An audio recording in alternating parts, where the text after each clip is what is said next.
اگر میں اب سے کہوں کہ قرآن بائبل کی سچائی کی تصدیق کرتا ہے کہ یہ موسیٰ داؤد اور حتیٰ کہ حضرت عیسی جیسے انبیاء کی تعلیمات کو برقرار رکھتا ہے، قرآن بائبل کی مخالفت نہیں بلکہ اس کا تسلسل، وضاحت اور درستگی ہے۔ آئیں اس گہرے تعلق کو دریافت کریں۔ خوش آمدید مسلمانوں کی حقیقت اور سچائی پر، جہاں ہم مذہبی کتابوں، بین المذاہب مکالمے اور روحانی حکمت پر بات کرتے ہیں۔ ہمارے ساتھ جاؤ اور اسلام، عیسائیت اور دیگر مذاہب کے درمیان گہرے تعلقات کو دریافت کریں۔ قرآن اور بائبل دنیا کی دو سب سے زیادہ پڑھی جانے والی مذہبی کتابیں۔ اربوں لوگ ان سے رہنمائی، حکمت اور روحانی سکون حاصل کرتے ہیں، لیکن ان دونوں الہامی کتابوں کا آپس میں کیا تعلق ہے؟ کیا یہ ایک دوسرے کی مخالفت کرتی ہیں یا ان کے درمیان ایک گہرا تعلق موجود ہے؟ بہت سے لوگ یہ سمجھتے ہیں کہ قرآن اور بائبل ایک دوسرے سے بالکل مختلف ہیں، لیکن حقیقت یہ ہے کہ قرآن بائبل میں موجود بہت سی سچائیوں کی تصدیق کرتا ہے۔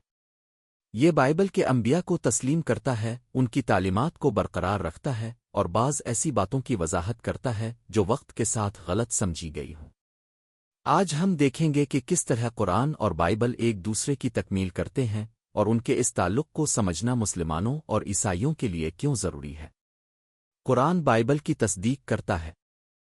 ایک عام غلط فہمی یہ ہے کہ قرآن بائبل کو مسترد کرتا ہے، حالانکہ قرآن میں کئی بار ذکر آیا ہے کہ یہ پچھلی آسمانی کتابوں کی تصدیق کرتا ہے، جیسے کہ سورہ المائدہ میں اللہ فرماتے ہیں، اور ہم نے ان نبیوں کے پیچھے عیسیٰ ابن مریم کو بھیجا جو تورات کی تصدیق کرنے والے تھے، اور ہم نے انہیں انجیل عطا کی جس میں ہدایت اور نور تھا، اور وہ بھی تورات کی تصدیق کرتی تھی جو اس سے پہلے آئی تھی، اور پرہیزگاروں کے لیے ہدایت اور نصیحت تھی۔ یہ آیت ظاہر کرتی ہے کہ حضرت عیسی کو اللہ نے تورات کی تعلیمات کی تصدیق کے لیے بھیجا۔ اسی طرح قرآن کو اے محافظ کہا گیا ہے، یعنی یہ پچھلی کتابوں کی سچائی کو قائم رکھتا ہے اور کسی بھی تحریف غلط فہمی کو واضح کرتا ہے۔ انبیاء کا کردار۔ قرآن اور بائبل کی بنیاد ایک ہی ہے، ایک خدا پر ایمان اور انبیاء کے ذریعے اس کی ہدایت۔ قرآن بائبل میں مذکور انبیاء کو عزت و احترام دیتا ہے، جیسے کہ حضرت آدم، پہلے انسان اور نبی، حضرت نوح، جنہوں نے اپنی قوم کو نیکی کی دعوت دی، حضرت ابراہیم، توحید کے علمبردار، حضرت موسیٰ، جنہیں تورات عطا کی گئی، حضرت دیاد، جنہیں زبور دیا گیا، حضرت عیسی، اللہ کے رسول اور انجیل کے حامل۔ مسلمان حضرت عیسی کو نبی مانتے ہیں، نہ کہ خدا کے بیٹے کے طور پر، لیکن ان کی عزت و عظمت، معجزات اور تعلیمات کو تسلیم کرتے ہیں۔ قرآن میں انہیں مسیح کہا گیا ہے اور ان کی ولادت بغیر والد کے ایک معجزہ کے طور پر بیان کی گئی ہے۔ غلط فہمیوں کی وضاحت۔ قرآن کا ایک مقصد یہ بھی ہے کہ وہ پچھلی کتابوں میں ہونے والی ممکنہ غلط فہمیوں کو دور کرے، جیسے کہ اللہ کی وحدانیت۔ بائبل اور قرآن دونوں توحید کی تعلیم دیتے ہیں، لیکن قرآن واضح طور پر تثلیث ٹرینیٹی کے عقیدے کو رد کرتا ہے اور کہتا ہے کہ اللہ ایک ہے، اس کا کوئی شریک نہیں۔ حضرت عیسی کی صلیب۔ بائبل میں حضرت عیسی کی مصلوبیت کا ذکر ہے، لیکن قرآن کہتا ہے کہ انہیں صلیب پر نہیں چڑھایا گیا بلکہ اللہ نے انہیں اپنی طرف اٹھا لیا۔ گناہ اور مغفرت۔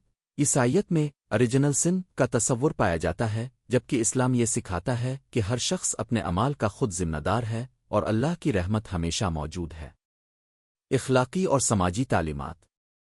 قرآن اور بائبل میں بہت سی اخلاقی قدریں مشترک ہیں، جیسے کہ رحم دلی اور مہربانی، اپنے پڑوسی سے محبت کرو اور لوگوں کے ساتھ بھلائی کرو، دیانت داری اور سچائی۔ دونوں کتابیں جھوٹ، دھوکہ دہی اور ظلم سے منع کرتی ہے۔ غربا کی مدد۔ بائبل میں ضرورت مندوں کو دینے کی تعلیم دی گئی ہے، جبکہ قرآن زکوٰۃ کو ایک لازمی فریضہ قرار دیتا ہے۔ یہ کیوں اہم ہے؟ قرآن اور بائبل کے تعلق کو سمجھنا بین المذاہب ہم آہنگی کے لیے ضروری ہے۔ اگر ہم اختلافات کے بجائے مشترکات پر توجہ دیں تو ہم باہمی احترام اور امن کو فروغ دے سکتے ہیں۔ مسلمان اور عیسائی مل کر دنیا کی نصف سے زیادہ آبادی بنتے ہیں۔ اگر وہ اپنی مقدس کتابوں کے درمیان تعلق کو پہچانیں تو غلط فہمیاں کم ہو سکتی ہیں اور باہمی تعلقات بہتر ہو سکتے ہیں۔ آج کے دور میں اس پیغام کی ضرورت۔ موجودہ دور میں جب مذہبی اختلافات کو بڑھاوا دیا جا رہا ہے، یہ ضروری ہے کہ ہم قرآن اور بائبل کے درمیان موجود یکسانیت کو سمجھیں اور ایک دوسرے کو عزت و احترام دیں۔ اسلام اور عیسائیت دونوں محبت، امن اور انصاف کی تعلیم دیتے ہیں۔ اگر ہم ان تعلیمات پر عمل کریں تو دنیا کو بہتر بنا سکتے ہیں۔ قرآن بائبل کی سچائی کی تصدیق کرتا ہے اور اس کے انبیاء بشمول حضرت عیسیٰ کو تسلیم کرتا ہے۔ یہ بعض تعلیمات کی وضاحت کرتا ہے اور بنیادی عقائد و اخلاقی اقدار کو برقرار رکھتا ہے۔